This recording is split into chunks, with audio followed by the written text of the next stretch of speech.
Hello, hello, hello guys. It's me, Nikki. Hello. Welcome to the final day of Halloween. During Halloween, my mom transformed into Morticia Adams. I became a bride from hell. The sculptress transformed me into the most beautiful diamond skull there ever was.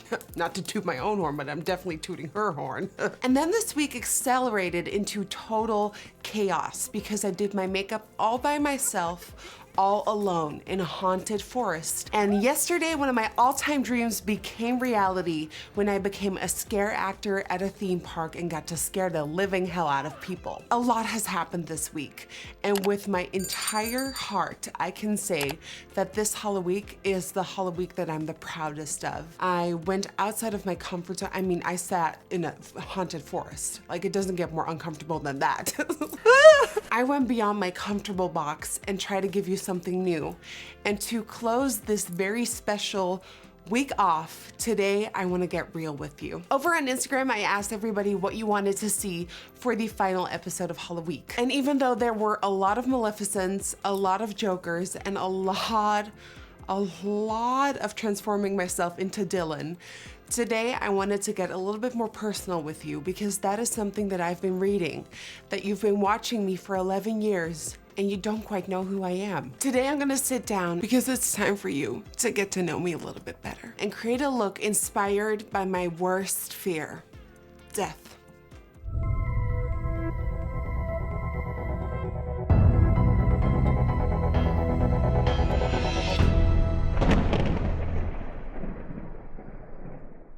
The first step I'm gonna do to create this death-inspired look is what I'm gonna do is gonna go in with my Elmer's washable school glue. This is the purple one. Please use the purple one. And I'm gonna block out my brows. And I'm doing so because when I think of death, oh my God, this is about to be a very deep video. When I think about death, I think about blackness, emptiness, this sort of like void. It's scary, but at the same time, it can be really beautiful. You know, kind of like my brows. Scary and beautiful at the same time. I'm using joking as my coping mechanism today. So if you feel like I'm out of place joking about things, it is me trying to survive. Off camera, I'm quickly gonna block out my brows using the glue, and then it's time for the paint, and it's time to get real. Brows are blocked, and I may or may not have definitely licked my glue stick thanks to Trixie Mattel. Okay, I honestly have no idea where this is gonna go. I feel like this is more a video for me to just kind of sit down, do my makeup, and talk about some of the stories that I've gone through in my life. So the first step is primer, of course. For primer, today I'm going in with this one by Morphe. This is called the Foundation Primer in Revitalizer. Oh, this is nice. This is like a sticky, moisturizing goodness. Okay, I don't even think it was possible, but I'm gonna peel up my face a little bit more because I want this look to be kind of creepy and scary, duh. So I'm going in with the Juvia's Place Shade Sticks. These have been incredible. And I'm gonna go in with the lightest shade Tokyo and a little bit of Lima, and we're just gonna create a base.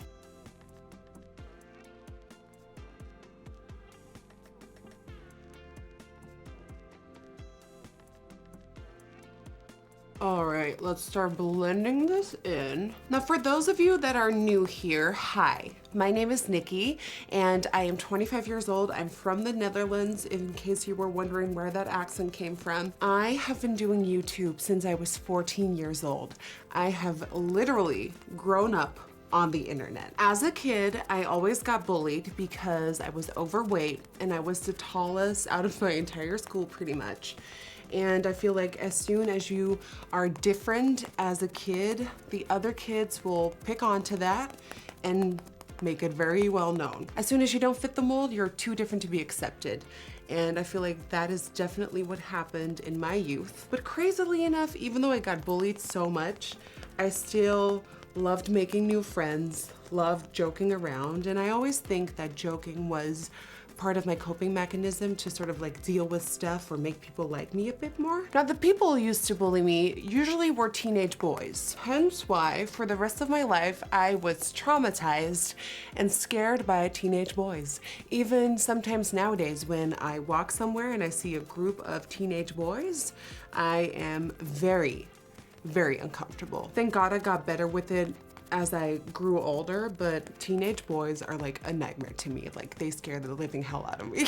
Now, because of all the bullying, what happened was I got very, very insecure. And my mom once said that she saw me go from a very happy girl to insecure, down, sad, and just not really as open and out there as before. And I remember worrying about every single thing in life.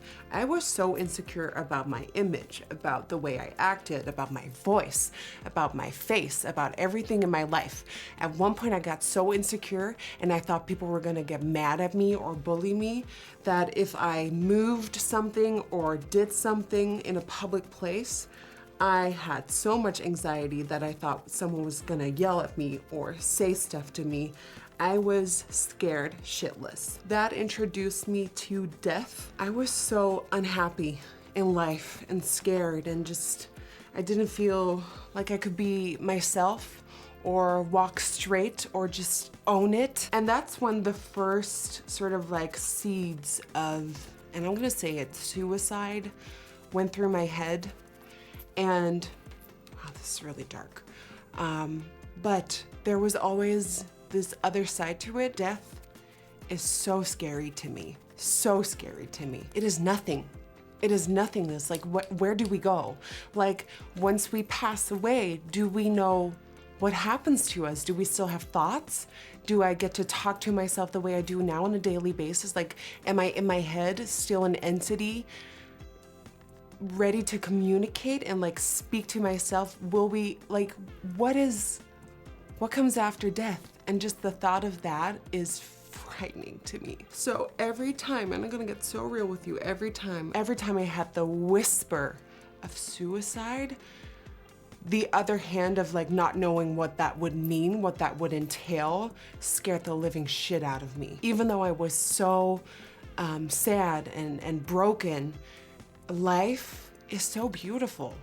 And even though I was so young and even though I had all these thoughts going through my mind, I was like, but nothingness is worse. My mom definitely noticed that I was changing as a human being, and she saw that I doubted everything in my mind. I doubted everything I did in life. And she one day was like, honey, I know you're struggling and I'm gonna send you to this like camp to start believing in yourself again. And I'm definitely very happy that my mom sent me to that camp and made me love myself in a way again, and it helped me cope with like more bullying later in life.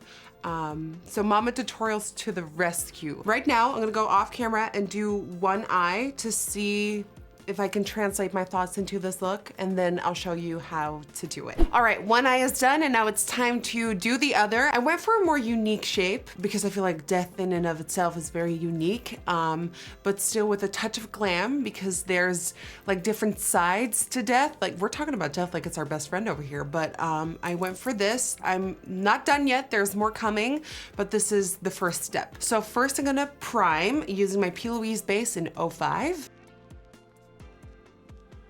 And the eyeshadow palette I'm gonna be working with today is by ColourPop. This is called Smoke Show, and look at this. It's all grays, silver, blacks, and whites. This is like the perfect mood for this very doomed look. So I'm going in with this color right here. It is called Ignite, and I'm gonna build my shape with that. So first just gonna draw a line that's gonna determine the shape. And I went for this like spiked up shape because I feel like when you think of like evilness and like evil characters in like Disney or whatever, there's always like pointiness, like sharpness, which kind of relates to evilness.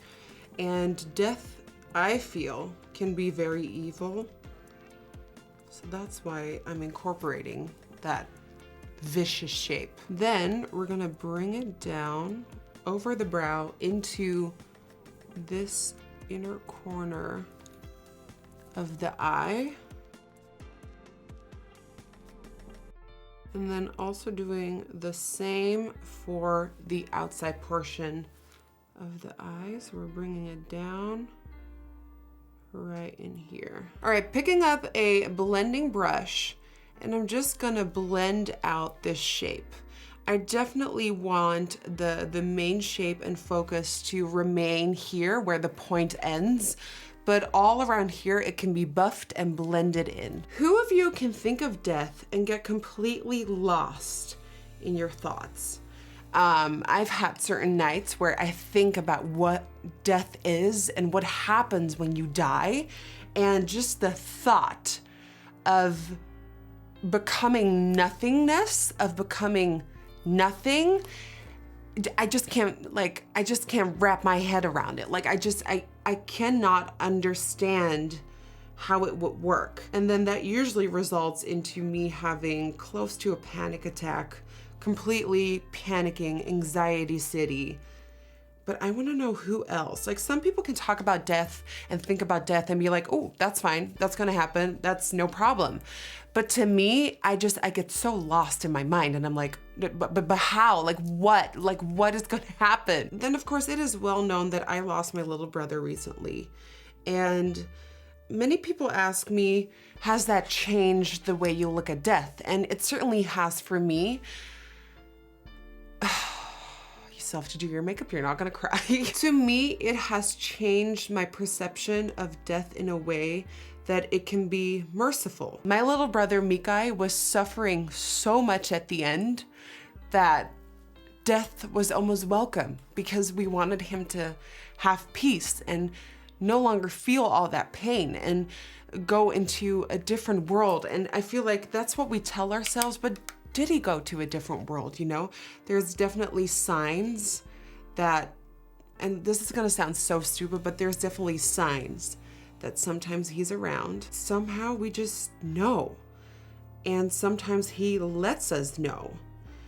So that has definitely changed a little bit of my look on death, because I'm like, well, maybe if he sometimes like pops in, and I know it sounds totally stupid, but maybe if he sometimes pops in, maybe there is more to it. Maybe there is more than nothingness. And I feel like dealing with that and accepting that has made a change in me, that by the time it is my time, I think somewhere I'll accept it in a way. That is, however, the only way in my mind to sort of accept that death can be beautiful or a good thing too, because it takes away all the pain. It takes away all the suffering. All right, now I'm gonna take the black of the palette and really sculpt the inside here and create that drama. And I also want that darkness right here on that outer corner and buffing it out. This palette, by the way, you guys, insanity. Like, this is some pigment. Dealing with the loss of Mikai, it has taught me to enjoy life more than ever before.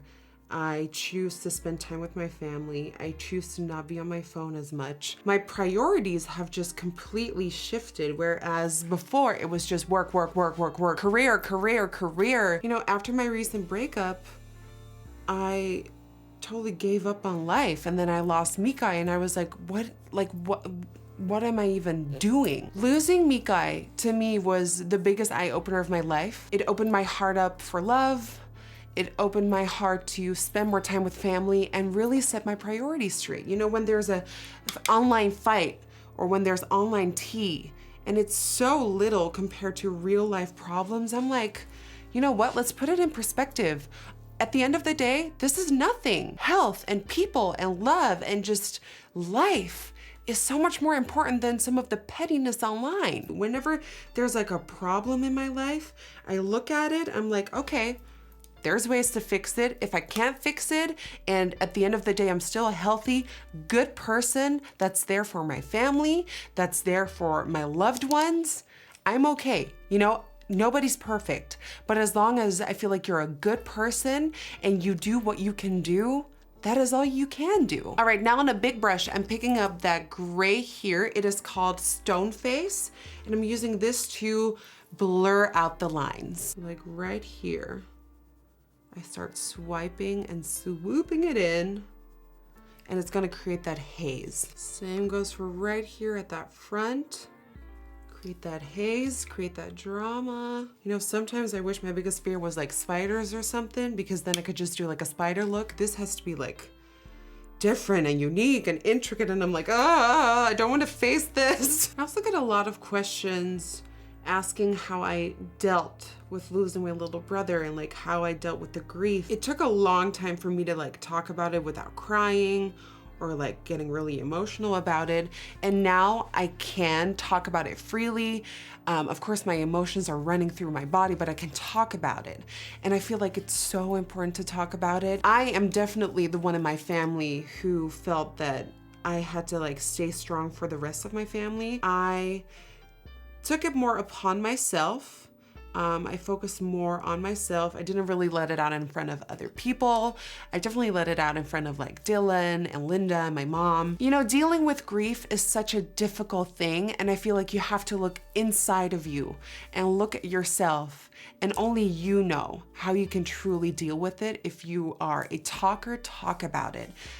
If you are a crier, cry all you want. But it's so important that whatever coping mechanism you have, to use that and to grieve and to let it go and accept, because it can be so hard to move on. On the lid, I'm applying that bright silver called Starstruck. Oh my God, this shade is so incredible. Makeup has definitely also been a coping mechanism to me.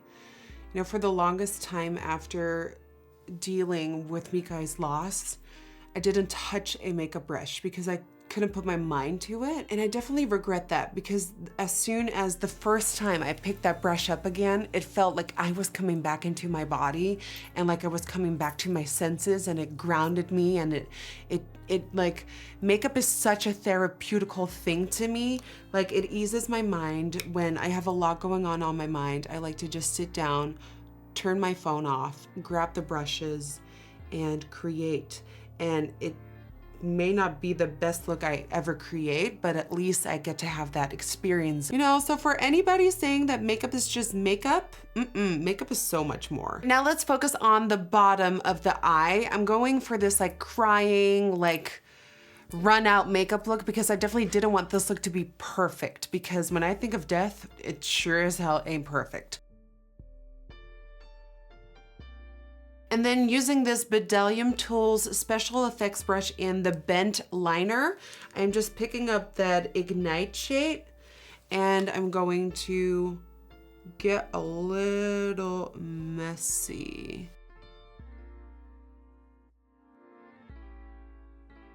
And then I'm using that Starstruck shade again to build in some highlights and texture in this area, just because I feel like it adds that drama, and like this is wet from like crying. And then I also definitely want that to happen out here.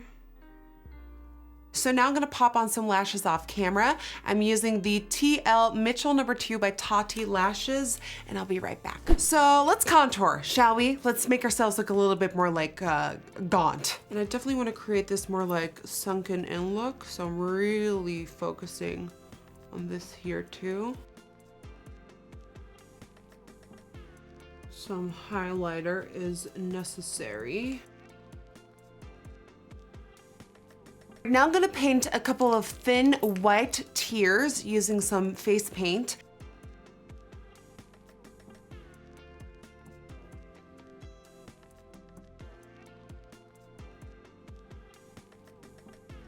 Now let's do the mouth. I am going to completely erase them and then add black to the inside.